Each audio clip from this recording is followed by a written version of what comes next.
the industry that we operate in is transaction oriented, and the economic incentives are often such that the incentives are to push someone toward a transaction. The difference between how we approach these and how other folks often approach those situations is actually what makes us different.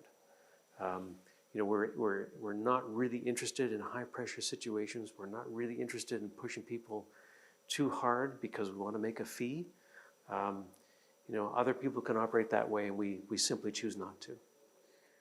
Brent Walker and I started what has become MPA some 20 years ago now. We were both in the investment banking and M&A departments at Scotiabank. We'd enjoyed successful careers there, but felt as though we wanted to strike out on our own and act in a more entrepreneurial way. We were a couple of young guys at the time, and maybe we were a little too young. But 20 years later, what we found is that there has been a long list of situations where our client interactions and the client successes and the personal relationships we've built up have really been quite gratifying. So what do? Well, we don't compete against the banks in terms of the top 250 public companies in Canada. Those folks are well served. Typically what we do is we bring that same level of experience and capability to different audiences who may not have ready access to them. So what is that? Those groups are private companies whose problems are often just as difficult as public companies. They don't get the same attention from the banks. It's boards of directors of public companies and of trusts and family holding companies, etc., who actually need a slightly different level of service from an independent player. Again, similar types of services brought to a different audience. And a very large percentage of what we've done really since the beginning has been with non-traditional clients, not-for-profits, charities, now Indigenous communities, folks who are faced with interacting with the capital markets, faced with dealing with large sort of commercial transactions where it's really not what they do. So in every case, it's the skills and abilities which we and our partners have accumulated over decades-long careers, brought to different audiences who don't have ready access to that. I was at a point in my career where it was probably too early for me to do something entrepreneurial, but I've always had an entrepreneurial bent in my career.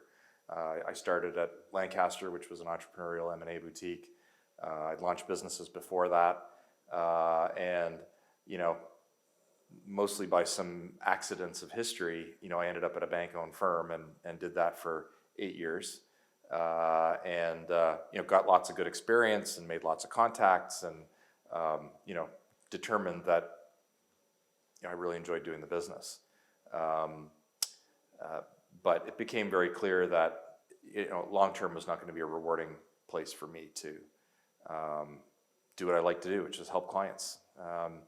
So Dave and I were both sort of on a similar page in terms of how we felt about the business and how we felt about being at the bank. And so we launched something new. It was, I wouldn't say we had a detailed business plan, but we did do some things to validate the fact that if we were to go out and launch something, there were clients out there that would be interested in paying us something to do that. So we had some launch clients. We had a launch client with Ontario Teachers, who at the time were looking for some assistance on making investments into the private energy markets. And we had lots of expertise in that area, and so we spent a lot of time working with them, and then we were able to build on that. We had lots of inbound calls from clients of the bank that wanted an independent view on a transaction, so I'd say we spent 1 or 2 years trying to figure out exactly what it was that we were going to do, and so I would say MPA was born in those discussions. And for me, I had my second child right around the same time as we launched MPA. So I think of MPA as my third child. That's how I feel about it.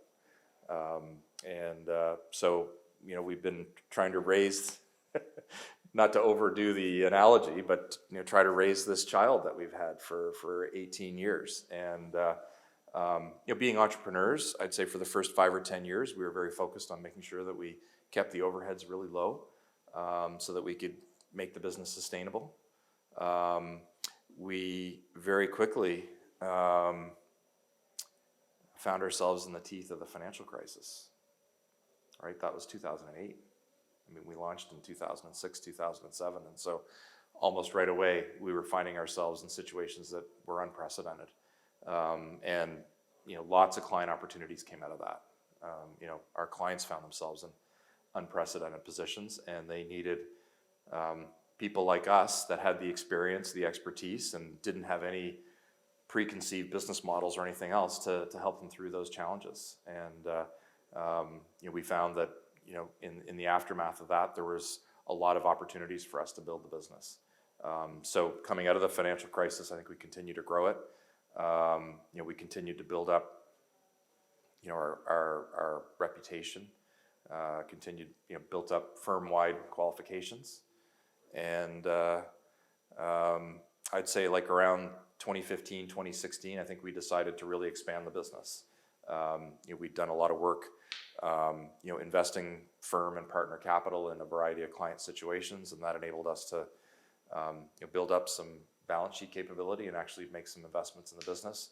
So we started to invest in people just beyond senior people, and brought on some mid-level and junior people to actually build up our capabilities. I think that's where we find ourselves today. We've grown the business from 2 people to over 20. With good national coverage. We now have a Calgary office.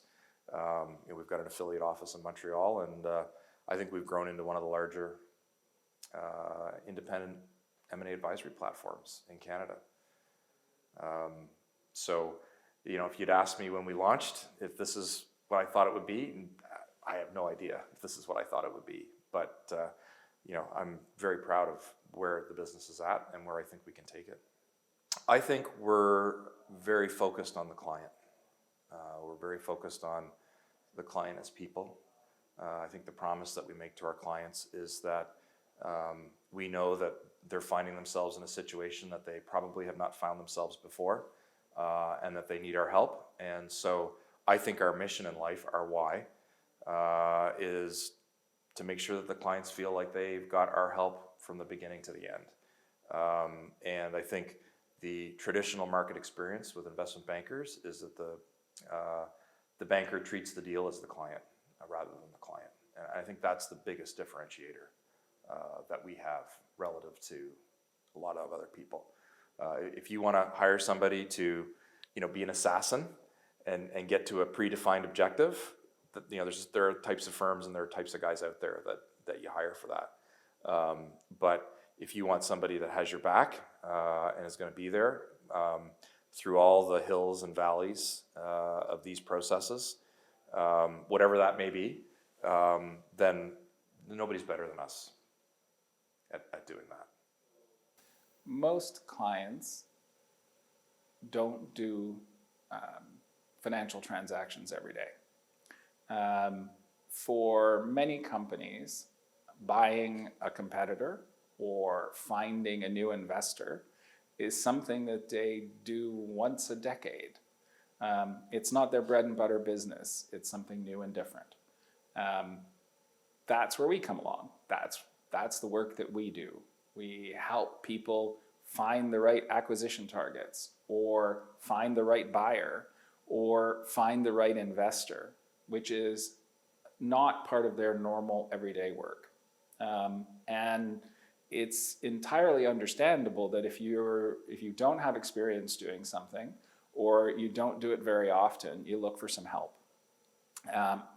That's our bread and butter business. Finding the right connections to make in different industry areas so people can take advantage of commercial opportunities. MPA is different from most other players in the investment banking industry.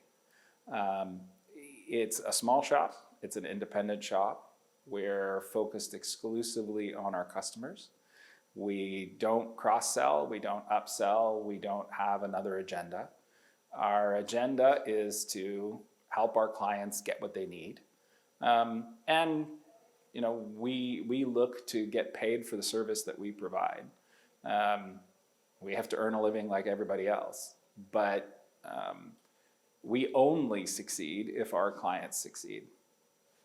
And you know, that freedom to be honest with your clients and tell your clients, you know, what you think they should be doing, what you think is best for them, without any other agenda, without any other burden, is frankly something that makes going to work a pleasant thing to do. Because we don't have a burden, any other burden than that. So I think MPA was a good place in terms of it's entrepreneurial, it's small, it's got good people, which is really the most important thing that attracted me. People I knew, given my experience with people I didn't know, and it's investment banking, which I've always loved. So I get to do that in an entrepreneurial fashion at a small place that's not a bank.